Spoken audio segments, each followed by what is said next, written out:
Nativity Church at the end of January,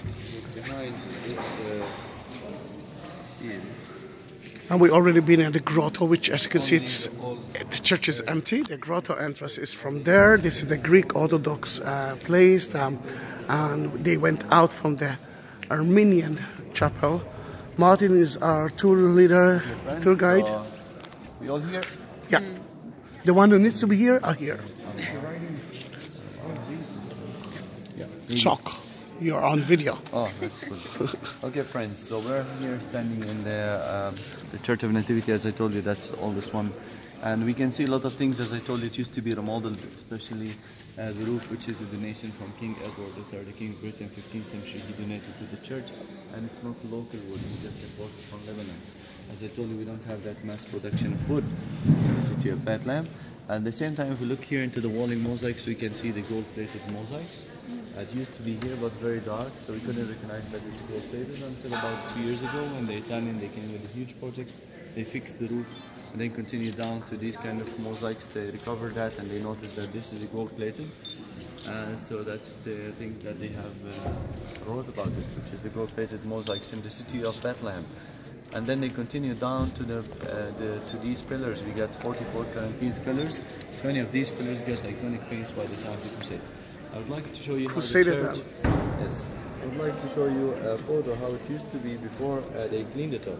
Actually, we're talking about the old church, and that's the way how it used to be. I'm sure that.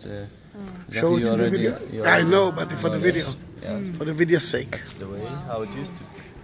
To be too dark according to the oil lamps. Oil lamps for the last, let's say, couple hundreds of years, using this cover. There's another difference. Dark color, and that's why we couldn't recognize this. So that's one of the most important things. They recovered this. The graffitis that you asked me about it, sir, we don't have any clear answer about this, especially with these, because there's some signs.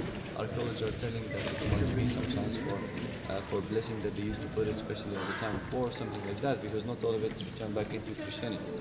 There's some like signs of the cross there, but not these ones.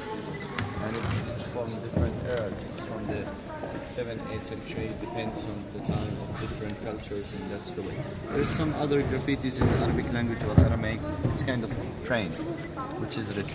The fun thing that a lot of people, they think it's like new graffitis, and some people, they're putting their names and their letters or something like that. You know what? I will take you to the Church of the Holy Sepulchre, and you will see that until today people are doing it. Yeah, which is too bad. You know, it's not that good. But at that time it used to be a church. We can look in here, we can see that's part. This is the iconostas, the whole altar of the Greek Orthodox. Into the left side, the exit, it used to be the Armenian part, and then the church next door that you're gonna see is the Roman Catholic Church. So that's the 3 parts, how it's divided here inside the Church of Nativity. Okay, friends, so we can move on to the next part.